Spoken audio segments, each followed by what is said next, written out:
What's up, guys? So today I'm going to be showing you the bad boy implements for the 4035 tractor, or just for the bad boy series in general.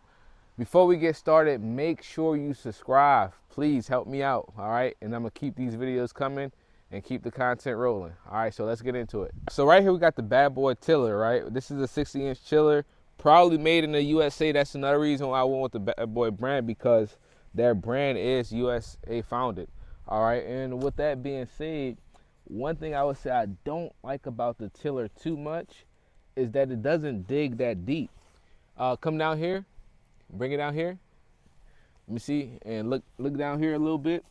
As you can see, when we go to dig, when we go to really get in that dirt, we probably only get about a good 6 inches down.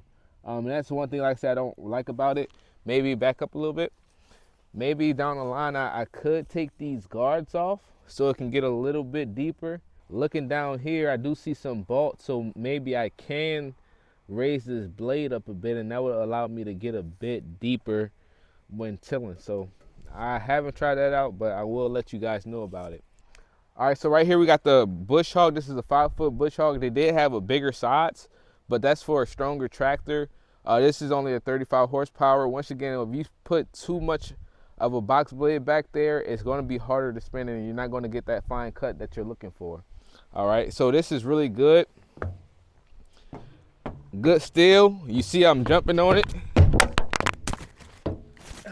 Good steel. You see I'm jumping on it, and it does not flex at all, folks. Hold on.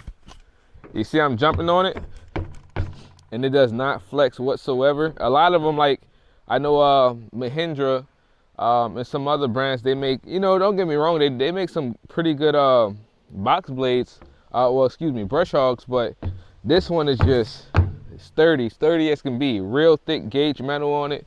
For me to be a novice, I would say this is awesome blade. I haven't had any problems with it. It cuts really great, and I like it. I like it a lot. Once again, you got your chains down there just to keep the brush from spitting out. All right, so here we got the backhoe attachment. This backhoe attachment is a bit different from others. I seen you connect some, like the John Deere one, you connect it to your hitch. You connect it to your hitch attachments that you connect the rest of your attachments to. But this one is different. You got to take all that off, and these are going to clip into the back. It's real easy to assemble. One day I'll make a video for you guys putting it on. But it has its own seat. Unlike the a lot of tractors, they have that seat that can turn around. This one has its own seat. I believe when you start going down to like the 25 series and the 26 horsepower series, they have those swivel seats that turn around. But this one has its own seat. I like it. Powerful backhoe. Digs about 9 feet. You can get about 9 feet of dig with this one here. This is the bigger one. Once again, for the 35 horsepower series. I like it a lot. I haven't had any problems or issues with it. What else? The only thing I would say is when you're digging, man, that tractor is going to come off the ground. I got a previous video, I did some digging, and I left my legs up instead of, pushing them down, because I was tearing the dirt up by a client house who I was digging for, and I just raised them up, and I just let the wheels just touch the ground and kind of roll back and forth a little bit. Did a really great job.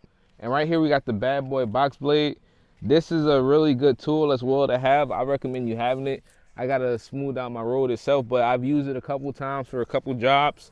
I originally, once again, I got it just to, do some work around the yard, but I say, hey, why not make some, money with these implements, right? So these teeth themselves are pretty thin, I would say. But at the end of the day, I haven't had a problem with it. I mean, when they start to dig, they rip that rock and they rip those roots right up. These are your pins. I would say the pins are a little bit, flimsy.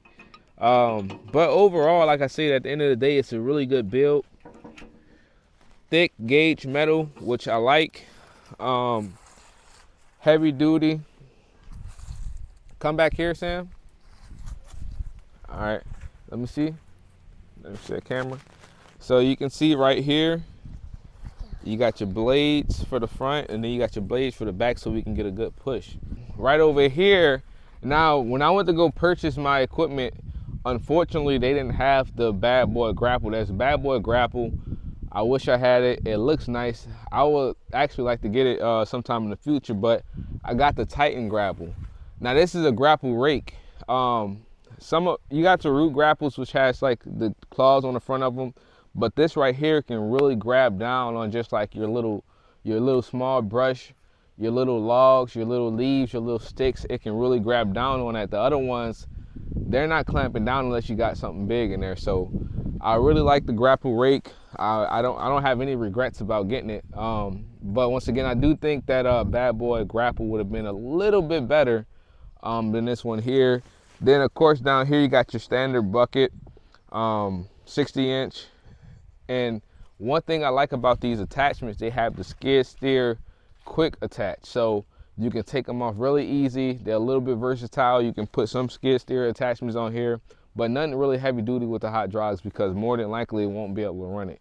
You know, skid steers, they have a different pressure when it comes to those hot drives. But that's the attachments for now. Thank you guys so much. Once again, please subscribe, and I'll see you guys next video.